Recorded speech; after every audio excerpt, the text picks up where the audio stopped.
Hello and welcome everyone. My name is Susan Hearn, CEO of Germane Solutions, and I'll be the moderator for today's webinar, Building a Competitive GME Recruitment Strategy, Attracting the Next Generation. After today's webinar, participants will have examined how GME recruitment has evolved from traditional methods toward a technology-first approach driven by shifting learner demographics and emerging digital trends.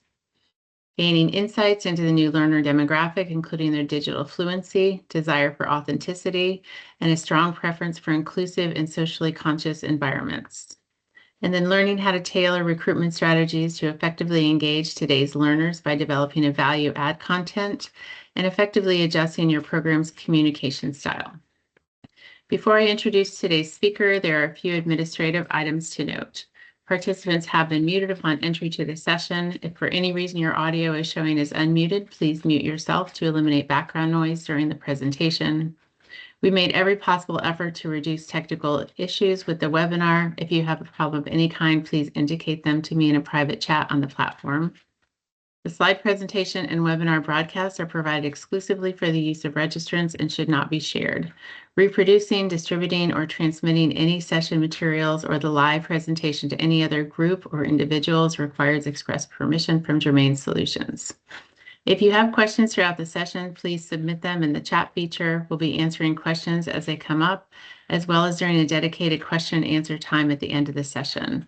If we're not able to get through all the questions in the allotted time, or if you have a question you don't want to include through the public methods, you'll have the opportunity to submit them via email afterwards. Margot Flowers will serve as today's chat facilitator. Every registered participant for the session will receive an email containing a link to the survey so we can obtain feedback about the webinar. The survey is brief and we encourage your comments. As a thank you, we're also offering a free in-depth content calendar featuring monthly trends and content ideas for the academic year. If you wish to receive it, simply check yes when prompted in the survey. Now let me introduce our speakers, Kelsey Barnes and Hunter Rich. Kelsey is a senior manager at Germane Solutions and brings extensive experience in graduate medical education, overseeing Germane Solutions' accreditation service line. With nearly a decade of hands-on experience supporting institutions through accreditation, program development, and operational strategy as a member of the Germane team, Kelsey understands what it takes to build and sustain successful GME programs. Hunter is Germane Solutions Manager of Marketing and Customer Success. He leads Germane Solutions GME Marketing Service line. He has an extensive background rooted in marketing strategy, brand development, and customer engagement. His work focuses on helping institutions effectively position their programs, attract top candidates, and build meaningful connections in an increasingly competitive landscape. Together, Kelsey and Hunter have combined their unique area of expertise to develop strategic, effective, and sustainable GME recruitment strategies. Their collaboration bridges the essential operational, accreditation, and programmatic foundations with innovative marketing, messaging, and candidate engaging tactics. Let me turn the session over now to our speakers. Kelsey, you can begin. Wonderful. Thank you, Susan, and thank you all for being here with us today. We truly appreciate you taking time out of your busy schedules to spend the next hour with us.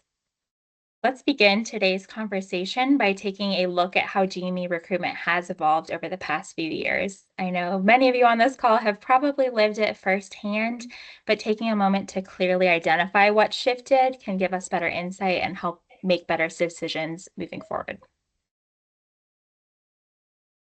So we take a closer look at how GME recruitment has changed. One major shift has been the change from traditional standardized approaches to more tech-enabled strategies.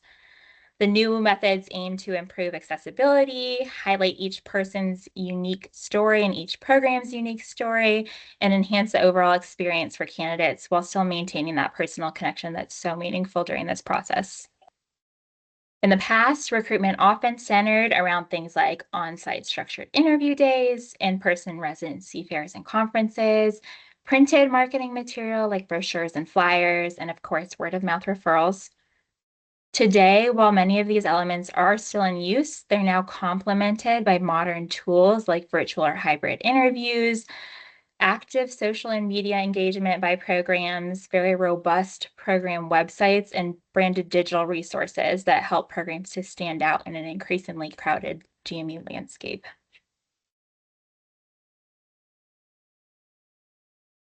Next, let's talk about why these changes have occurred. The shift towards technology-driven strategies obviously is not random. It's a direct response to major changes in the industry and in the world.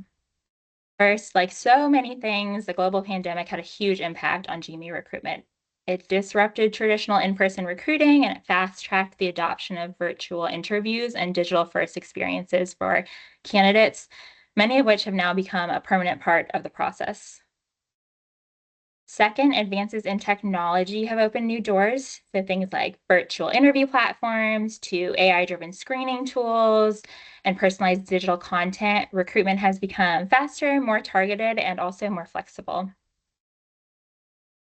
A big part of our conversation today, we're also seeing a shift in the learner demographic. So Gen Z is now fully entering the pipeline and they expect programs to meet them where they are already, which is online with modern, accessible digital touchpoints.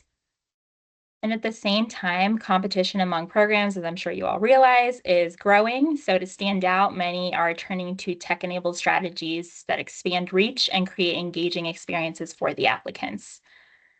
And then finally, operational efficiency clearly plays a huge role in the change. Virtual tools help programs streamline what has historically been an incredibly time-consuming and honestly pretty expensive process, while keeping candidates more informed and connected throughout their journey.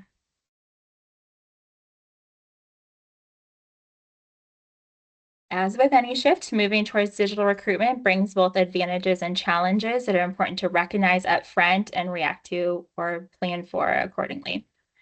So we'll start with some of the benefits we'd like to highlight. Digital tools do help programs to reach a much broader pool of candidates, including those who might have faced barriers previously in participating in traditional or in-person recruitment due to financial or geographic limitations. There's, I think, two sides of that coin, which we'll talk about in the challenges section, but in that way, we do believe virtual recruitment can actually help to level the playing field for some. There's also greater flexibility for the faculty, for the programs, and definitely for the candidates, especially when it comes to scheduling. There's much greater potential for data-driven decisions based on purely the amount of data that can now be collected in combination with tools like Thalamus that can help turn that data into helpful information that can be applied at a program level or an institutional level.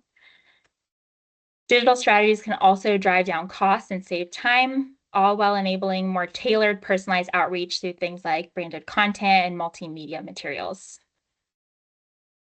Of course, with these benefits, we also have to acknowledge some significant challenges, one of the biggest being the potential loss of the in-person connection, which we know is so important from both sides. It can be hard for you all to get a sense of the candidate, and it can be hard for the candidate to get a sense of the program and the community without that in-person time.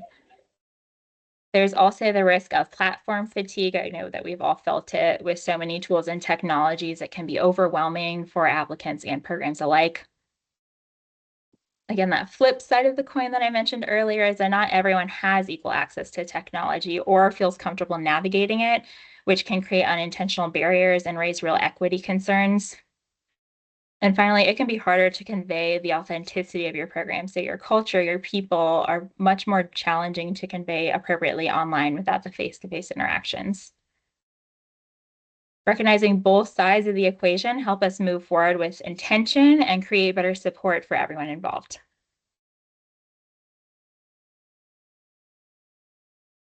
Now that we've walked through the evolution of recruitment from traditional to modern methods and the reason driving those changes, let's shift our focus to the newest group of candidates who are actively shaping the way that we recruit, and that is Gen Z.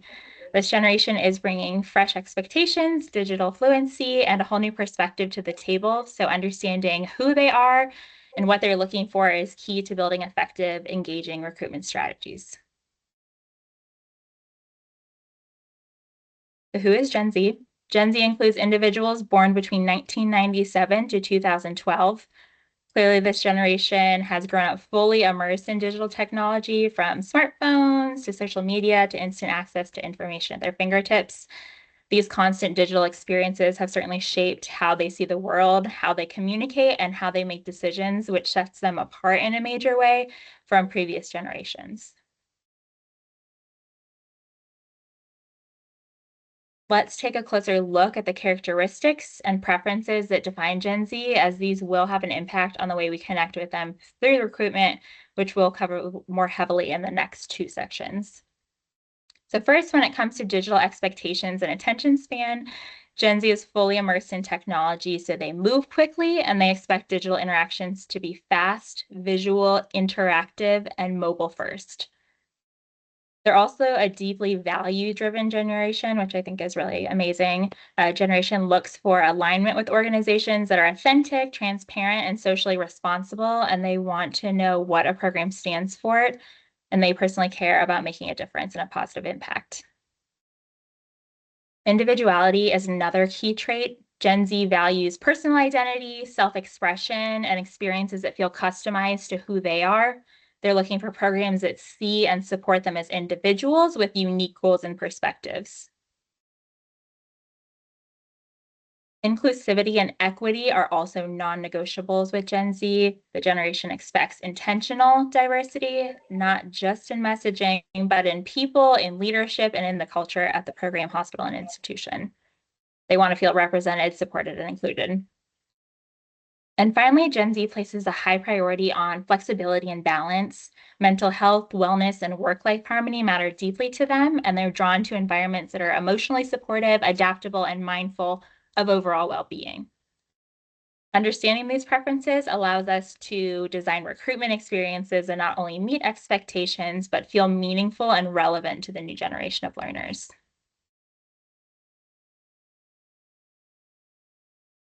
It's also important to recognize that Gen Z and millennials are not the same, and understanding the differences between these two groups can refine and tailor your recruitment strategy.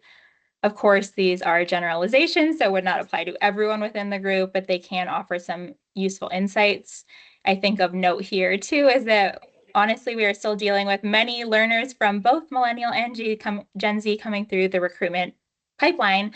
So when we think about the strategy today, we're talking about Gen Z, but knowing that there are still a lot of millennials coming through your recruitment pipeline. So working to kind of recognize both groups of people. We know it'll be a challenge in the short term as there is a pretty heavy split between the two, but it's helpful to recognize the differences in some core areas. Starting with technology, millennials are considered adopters, meaning they experience the shift firsthand from analog to digital and adopted new tools as they emerge, versus Gen Z has always grown up fully in the digital world, so they're totally immersed, not adapting. When it comes to core values, there's definitely overlap, but the emphasis can differ between the groups. Millennials often prioritize collaboration and collecting life experiences, while Gen Z leans more towards authenticity, well-being, individuality, and social responsibility. Their communication preferences also vary. Millennials generally prefer email, text, or in-person conversation for important topics. I know I do. And Gen Z favors fast, casual interactions, think short messages, direct communication, messaging platforms, or social media messaging.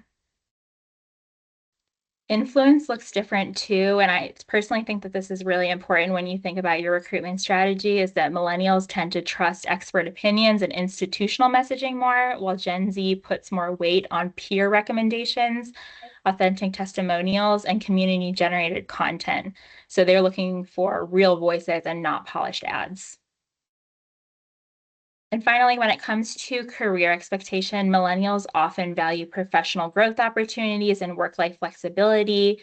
Gen Z, of course, values these things as well, but also places a strong emphasis on transparency, inclusivity, and hybrid or remote-friendly working environments. Recognizing these differences allows us to become more intentional and effective when we engage with today's diverse applicant pool, especially recognizing we are likely still having millennials and Gen Z applicants within our recruitment pool right now.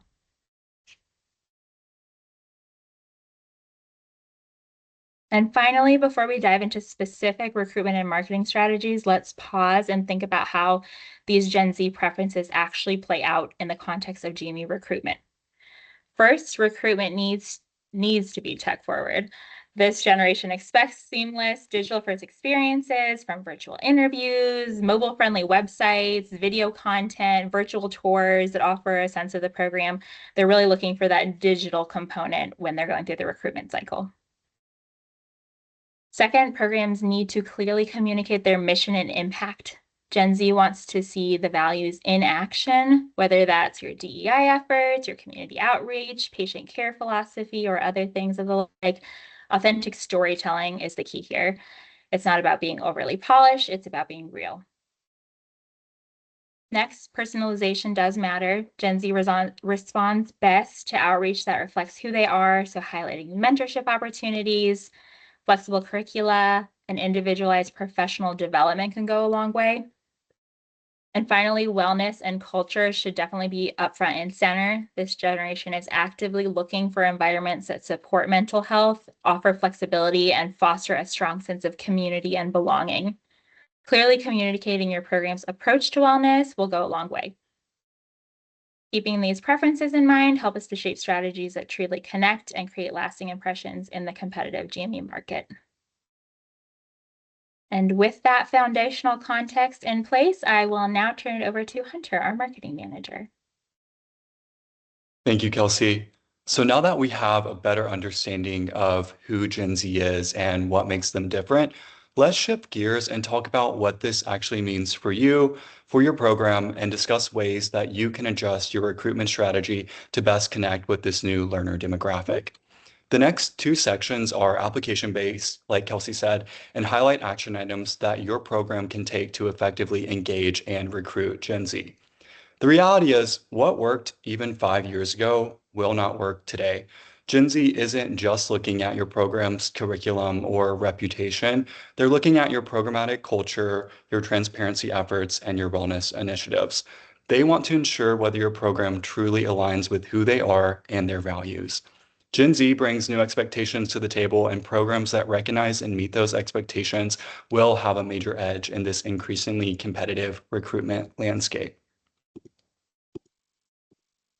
There are 5 key things to focus on if we want to first engage Gen Z.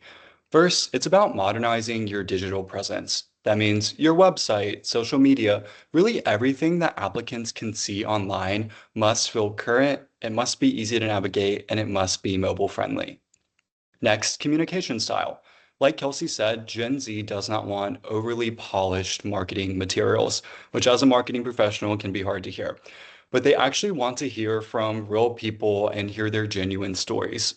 With that being said, let your residents really serve as the voice of your program. Third, transparency.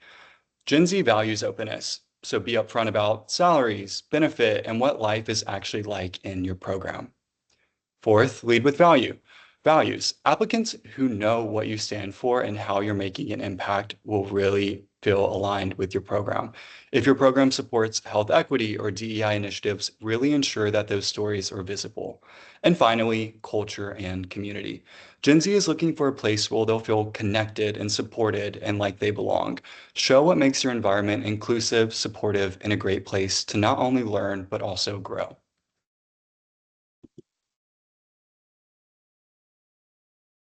Let's start with your digital footprint. For Gen Z, your online presence is that first impression. It's like the front door of your program, and Gen Z expects it to be clean, fast, and welcoming.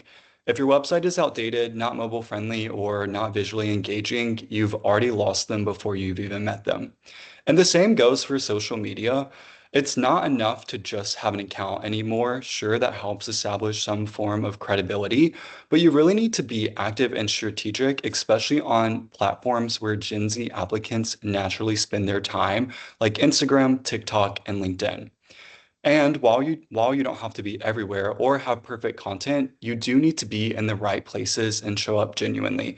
What matters is being authentic, showing your community as it really is, and making it easy for applicants to picture themselves training there. Next, let's talk about how we communicate. Like Kelsey said, Gen Z craves authenticity. This generation wants to hear directly from the people who are living the experience they're about to. Gen Z does not want to hear from a faceless institution or a faceless program. They want to hear from people like them. And that's why things like resident-led Instagram takeovers or day in the life vlogs and behind the scenes stories and content work so well. It's because it's about pulling back the curtain a bit. Applicants want to know what call nights are really like, or what residents love about your program and what challenges they've actually faced. Sharing those honest and raw and personal stories helps your program build trust and connection, and that's what actually moves the needle. When applicants can see and hear directly from your residents, they get a genuine sense of what your program is about. It feels real, and that personal connection carries so much more weight than that formal brochure or stock photo, or like we keep saying, that like overly polished marketing material. If there's one thing that Gen Z does not tolerate, it's vague, unclear information. Gen Z really values transparency, and they want to know what they're walking into, both financially, emotionally, and even logistically. Be upfront about compensation, benefits, schedules, relocation assistance, really all of the support systems that your program has in place. And I'd also recommend being overly clear about your interview process and what they can expect. In marketing, we call this like a social script. So give them a very clear roadmap of what they can expect and how to best prepare.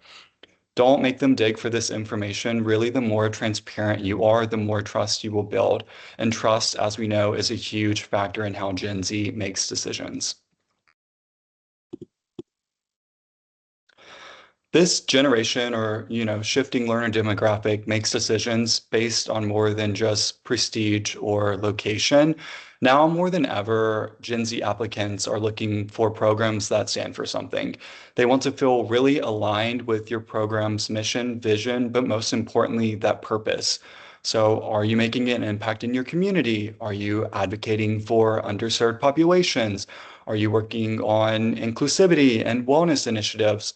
If so, share those stories and showcase who you are behind clinical walls. Gen Z wants to be part of something meaningful, and if your program visibly leads with values, you'll stand out in a super powerful way.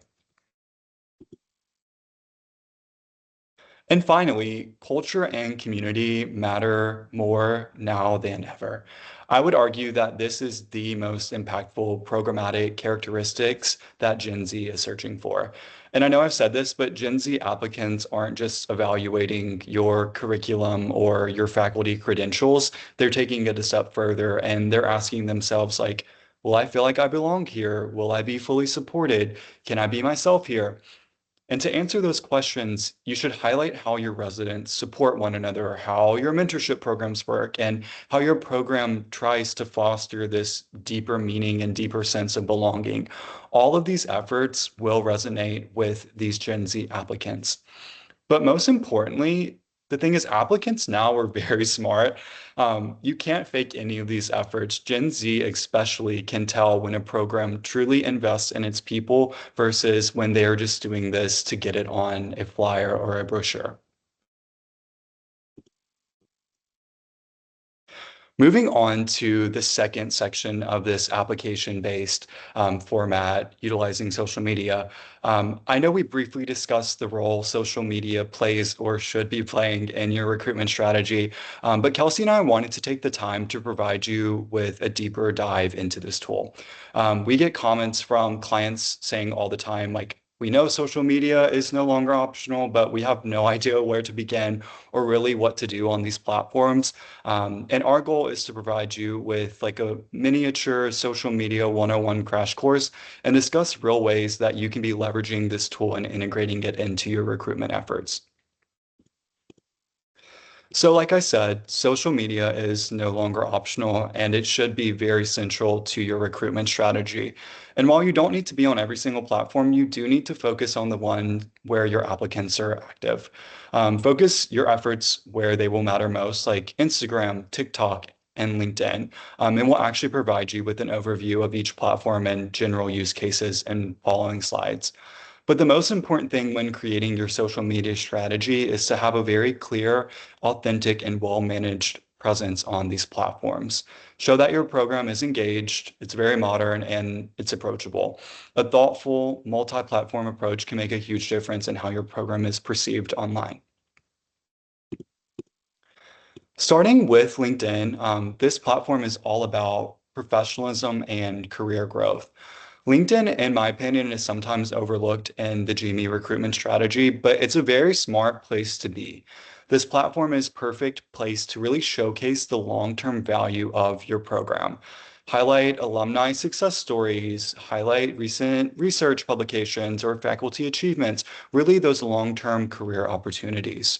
It's a great place for candidates who are really focused on where your program can take them professionally. Moving on to X, or formerly Twitter, I will always personally call it Twitter. This platform is fast-paced and built for those real-time updates. Twitter is home to numerous academic medicine and GME communities, as we all know. It is a great place to get involved in those value-add conversations and begin showcasing your program's voice.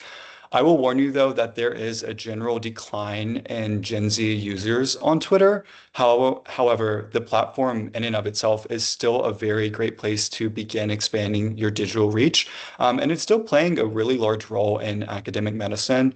I don't personally kind of foresee Twitter leaving our industry anytime soon because it is still very beneficial for live tweeting events like Match Day or joining in on any trending GME conversations, and really, again, sharing those quick updates or programmatic resources. Twitter allows GME programs to connect with other academic medicine communities and prospective applicants through hashtags, chats, and by even sharing thought leadership in real time. If you are going to focus your efforts anywhere, I would highly recommend starting with Instagram, especially if you are trying to cater your GME recruitment strategy to target Gen Z. Instagram is one of the most powerful tools for engaging this audience.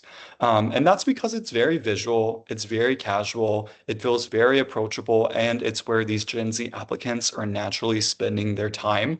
Some use cases include sharing match day celebrations or community service projects. And it's very easy to leverage via stories and reels that are especially effective for the behind the scenes content. Think day in the life videos or quick tips for applicants. Instagram is really where you can begin showcasing your program's personality and culture in an authentic and engaging way. Shifting over to Facebook. Now, while Facebook isn't as popular with Gen Z, it still does play a role, especially for alumni or event promotion. You can share alumni testimonials here. You can create event pages or host, Facebook Live Q&A sessions with faculty and residents. It's also great for building those private communities or private groups. Think prospective candidate communities or new resident cohorts.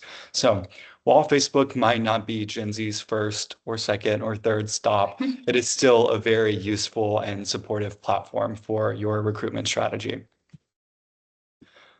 Moving on to the infamous TikTok. Now, TikTok definitely might feel like a stretch, but it's one of the fastest growing platforms for a reason. And it's no secret that Gen Z is spending a lot of time on this platform. TikTok is very fun, it's creative, and it's a huge opportunity to, again, showcase your program's human side and personality. So you don't need to overproduce content here. Really think casual, authentic, and lighthearted videos. Those do the best. But give applicants the ability to feel what it's like to be in your program before they're experiencing it. It's really all about being relatable, being approachable, and letting your people shine. So now that we've covered what to post and where to post it, let's talk about when. A good content calendar keeps you organized, but it also helps your program show up very consistently, which is super important to Gen Z. Thankfully, GME is very cyclical, and we can use this to our benefit and advantage. My recommendation would be to plan your content around the academic cycle or academic calendar year. So think interview season, match day, orientation, graduation. Really, once you have a solid year of content, it's easy to repurpose or lightly refresh that content year over year. And this strategy keeps your messaging both relevant and reliable without having to start from scratch every single time. We know that all of this is a lot to take in and can be very overwhelming at times. Obviously, Kelsey and I are here to answer any of your questions, but we also wanted to compile a few resources for you to get started. The first resource on the left is a free content calendar template. It goes month by month and gives you content ideas that we would highly recommend. Again, please complete the post-webinar survey we'll be sharing shortly and select yes to question 11 so you can receive this content calendar. And then the second resource is actually a blog series that takes a deeper dive into everything that we've talked about today, from programmatic branding all the way to engaging Gen Z through social media. You can find all of these resources on our website, and it's a great next step if you prefer the longer written materials or if you're really looking to refresh your strategy.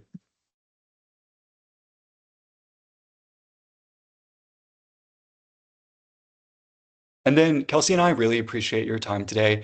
We know we reviewed a lot of material, but this shift in the recruitment strategy is so important for our future learners. So I'd love to open the floor for any questions and comments. If you have a question, just type it into the chat box. We have a couple here.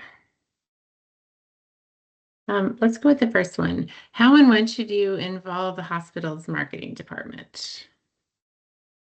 I can start this one off and then Hakeem, feel free to add anything, but it's so highly variable. I think one of the main things that we've seen that you need to consider is it a decentralized approach or a centralized approach? So if all of your marketing has to be directed toward a very centralized marketing department, you have very specific branding rules, there needs to be a high amount of review done on content before it goes out. Honestly, the sooner the better. Decentralized, it's not as dependent because you'll be doing most of it probably in-house, where you're not going to need as much central oversight and you won't need that kind of like red tape of having to go through multiple levels. I would still say doing the content calendar early is going to be really important. I can't stress that enough. I know we all get so busy. I feel it in my life too, that it feels overwhelming if you're thinking week by week, what can I post this week? But if you have a calendar that would have maybe one topic a week or a couple topics a month, it gets a lot more digestible. So even just putting the effort into doing that early so you can look out ahead and know that for the next 12 months, you have things that you want to talk about on your social media platforms. Thank you, Kelsey. What are some good strategies to drive applicants to our social media site? I can tackle this one. I think your best friend here would be backlinking. So definitely trying to get those social media links on as many places as possible. So get them integrated into your program's website, get them on QR codes on any print materials, include them in any of your digital outreach.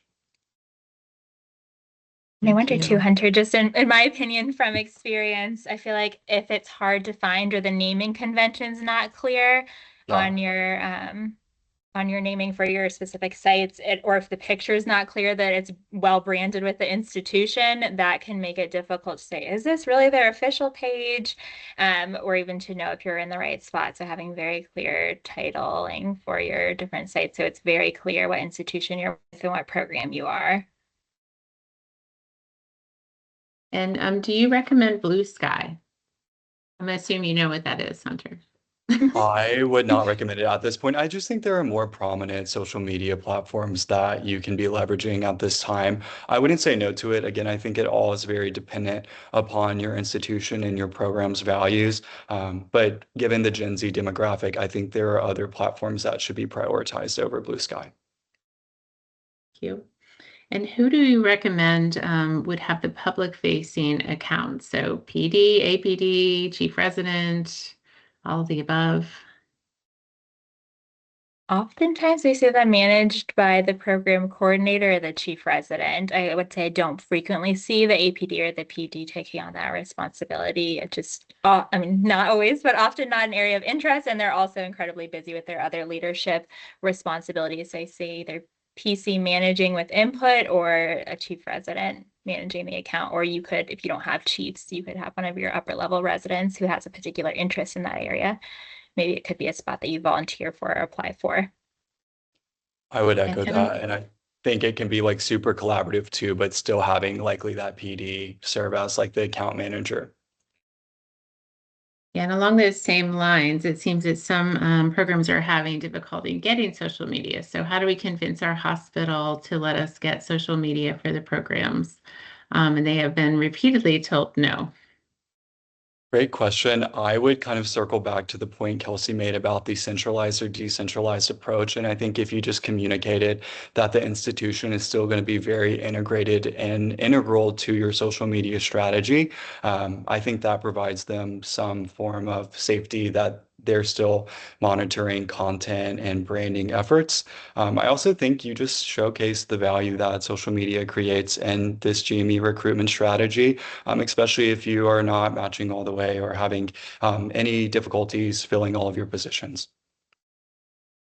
That's a great point. And I wonder too if there's more of a clear, I keep saying content calendar, that's I guess my word of the day, but if there's a clear content calendar and they know what you're going to be posting, maybe you're not going to be able to do as many resident takeovers, even though we love those. Maybe it's going to be more formalized content, but you could always start with something that's maybe a little bit more formal, and then hopefully they'll see the value of that platform, and then maybe you can move towards some of the more behind the scenes type of work. And even just having them creates such a form of credibility for your program. So even if they have reluctancy for you to be active on them, I would still urge like getting them created as kind of that first space and very important step. Yeah, and as we think about programs that are just welcoming their first group of residents and don't have a lot of resident-specific content yet, what are some things that you would recommend for those?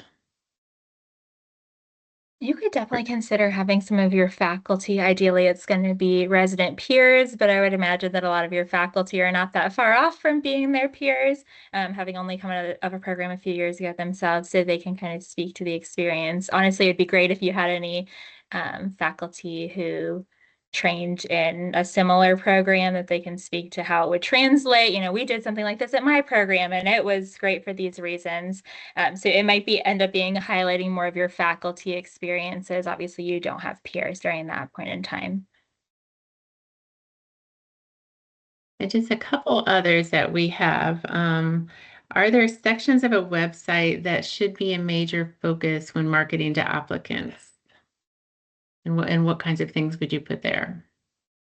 I think that key information kind of sections that I touched on earlier, like be as transparent as possible regarding like comp benefits, any support services that you can offer is huge, and try to paint an accurate depiction of what their time will be there. Obviously try to replicate it on social media too, but if you can get it in that longer written format, you're already steps ahead of other programs. Great. And last two questions. How frequent should posts be made on Instagram or TikTok? I would say the higher the frequency, the better, but the uh, that's operating under the caveat that everything's authentic. I would prioritize like good content over a high quality or high amount of content. Great. Final question. Assuming most people are doing virtual interviews, what should they prioritize for kind of in-person open house or second look days when they're looking at Gen Z's preferences, particularly for new programs? I'm not totally sure I understand that question as far as what they should, I guess, prioritize when it comes to their digital presence. Um, It's great to document as much of that as you can for social media purposes. I think Hunter mentioned it earlier, but one thing that I certainly agree with from my experiences and my experiences with some of our younger staff is they really appreciate a lot of direction up front. They like to be able to picture the logistics before they get there. Understandably, having very clear direction about what to expect from their time there, I think is going to go a long way so they can feel prepared and show up as their best selves. Perfect. Well, thank you to our presenters for the information and insights provided today. In wrapping up our session, we want to thank all of you for participating. As noted earlier, you'll receive an email this afternoon with a short survey to complete, as well as a copy of the presentation. If you have any outstanding questions after today's presentation, please email Hunter Rich at hrich@germane-solutions.com. For your educational information, please know our next webinar will occur later this summer. Details and registration information for the upcoming webinar will be found on LinkedIn and also on our website. Our marketing team will ensure that every participant on the webinar receives an email containing the sign-up link for the upcoming webinar. And to be included in any future announcements, follow Germane Solutions on LinkedIn or contact us on the website. Thank you again for your participation in today's webinar. Thank you. Thank you.